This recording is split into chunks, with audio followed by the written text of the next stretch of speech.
நிறைய காரணங்கள் இருக்குது ஜாயிண்ட் பெயின் உருவாகிறதுக்கு. எந்த காரணம் மூலமாக அவங்களுக்கு பெயின் வந்திருக்கு அப்படின்றத நம்ம ஐடென்டிஃபை பண்ணிவிட்டு கண்டுபிடிச்சிட்டு அதுக்கேற்ற மாதிரி சிகிச்சை முறைகள் கொடுத்தா தான் ஆர்த்ரைட்டிஸ் பிரச்சனை நிரந்தரமாக சரியாகும். சர்ஜரி இல்லாமல் மூலிகை மருந்துகள்லேயே பரிபூர்ணமாக சரியாயிட்டு திருப்பி வராமலும் இருக்கும். இந்த நீண்ட நேரம் நிற்கிற வேலையில் இருக்காங்க பார்த்தீங்களா, இந்த கண்டக்டர்ஸு, ஸ்கூல் டீச்சர்ஸ், இது மாதிரியான ஒர்க்கு, செக்யூரிட்டி, வாட்ச்மேன், இது மாதிரி நின்றுட்டே இருக்க வேலையில் லாங் ஸ்டாண்டிங்காக இருக்கவங்களுக்கு இன்னொரு பிரச்சனையும் உருவாக ஆரம்பிச்சிடும்.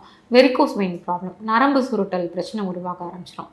வெரிகோஸ் வெயின்ஸ் நம்மளுக்கு உருவாயிடுச்சு அப்படின்னாலும் முழங்கால் முட்டி வலி, தொடையில வலி, இடுப்பு வலியெல்லாம் நம்மளுக்கு உருவாக ஆரம்பிச்சிடும்.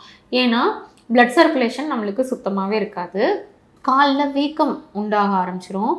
வீக்கம் வந்துருச்சு, நீர் சேர்ந்துருச்சு அப்படின்னாவே வலி ஸ்டார்ட் ஆக ஆரம்பிச்சிடும்.